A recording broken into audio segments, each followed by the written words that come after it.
अध्यक्ष महोदय, हमने पूरी ईमानदारी के साथ प्रत्येक विभाग के साथ चर्चा करते हुए प्रयास किया कि कहां-कहां तकनीकों के इस्तेमाल को बढ़ावा दिया जा सकता है, कहां-कहां तकनीकों के इस्तेमाल से सरकार के लीकेजों को रोका जा सकता है, जनता को अधिकाधिक सुविधाएं दी जा सकती हैं। इसका हमने बहुत गहन अध्ययन किया और इस बजट में मुझे सदन को बताते हुए बड़ा हर्ष हो रहा है अध्यक्ष महोदय कि विभिन्न विभागों के टेक्नोलॉजिकल इंटरवेंशन के लिए ही कुल मिलाकर 266 करोड़ रुपए का आर्थिक प्रावधान किया गया है, जिससे सुशासन और पारदर्शिता को हम सुनिश्चित कर सकें। अध्यक्ष महोदय, तकनीकी पर आधारित ये रिफॉर्म और ये सुशासन, ये जो रिफॉर्म्स होंगे और ये गवर्नेंस होंगे, यही हमारे जीडीपी के केवल 5 साल में 2 गुना तक लक्ष्य जो हमारा है 5 लाख करोड़ के जीएसडीपी से 10 लाख करोड़ के जीएसडीपी तक पहुंचने का, उसका आधार होगा तकनीकी आधारित रिफॉर्म्स और गुड गवर्नेंस। उसी के माध्यम से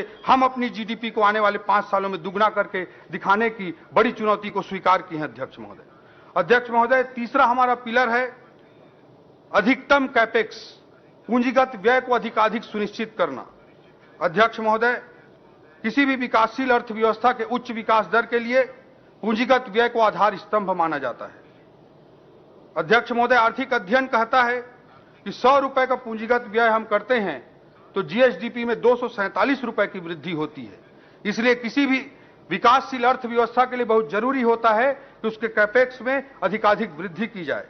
इस बजट में तमाम चुनौतियों के बाद भी हम पूंजीगत व्यय के प्रावधान में गत वर्ष की तुलना में 20% की वृद्धि करने का काम किए हैं अध्यक्ष महोदय,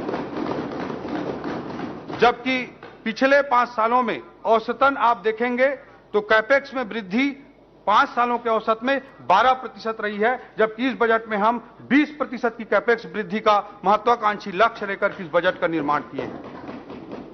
हमारा चौथा पिलर होगा अध्यक्ष महोदय प्राकृतिक संसाधनों का उचित इस्तेमाल, optimum utilization of natural resources. हमारा छत्तीसगढ़ प्राकृतिक संसाधनों से भरा हुआ है। इन संसाधनों का सुनियोजित उपयोग करते हुए उससे होने वाले लाभों का छत्तीसगढ़ के लोगों के बीच न्यायपूर्ण वितरण सुनिश्चित करना हमारा चौथा पिलर के रूप में इस रणनीति का हिस्सा होगा। हमारा 5वां पिलर होगा अर्थव्यवस्था के सेवा क्षेत्र की नई संभावनाओं पर जोर।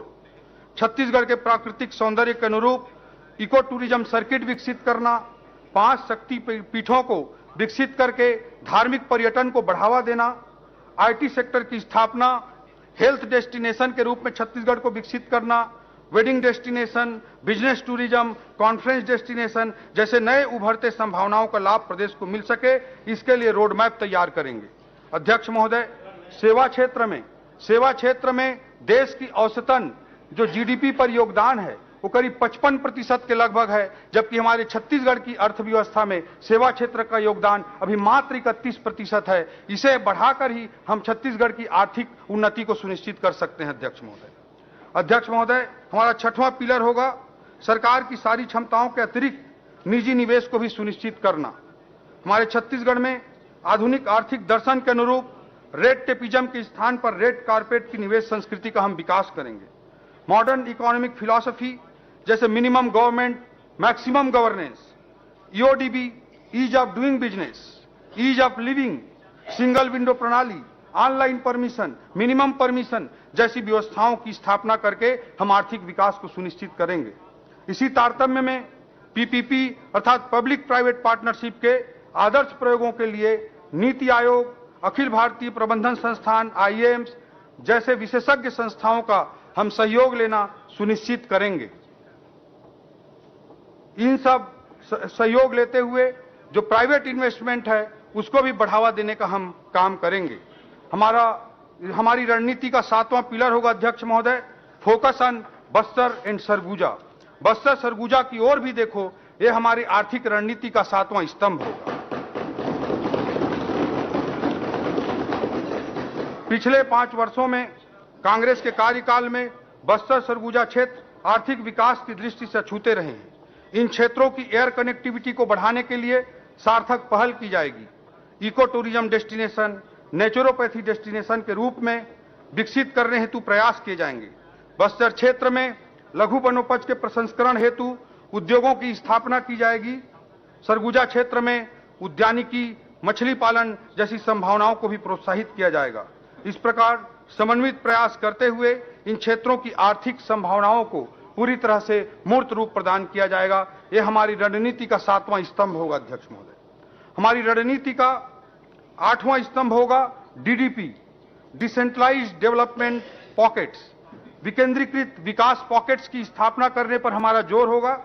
छत्तीसगढ़ का उत्तरी भाग, मध्य मैदानी भाग और दक्षिणी भाग की अपनी अपनी अलग अलग आर्थिक विशिष्टताएं हैं। इन विशिष्टताओं के अनुरूप तीव्र आर्थिक विकास की विकेंद्रीकृत नीति पर काम करते हुए विकेंद्रीकृत विकास पॉकेट्स अर्थात डीडीपी की स्थापना को हम सुनिश्चित करेंगे।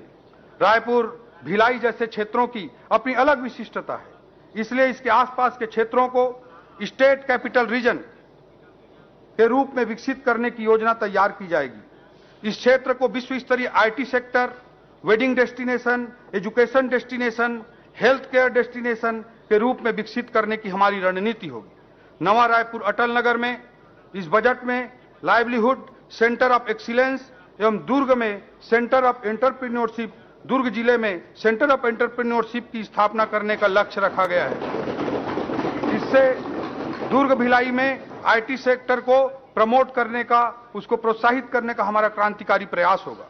स्टार्टअप्स को प्रोत्साहित करने के लिए इंक्यूबेशन सेंटर की स्थापना, BPO business process outsourcing, KPO knowledge process outsourcing को आकर्षित करने के लिए इन क्षेत्रों में आईटी पार्क की स्थापना के लिए हम रणनीतिबद्ध और विजनरी ढंग से कार्य करेंगे।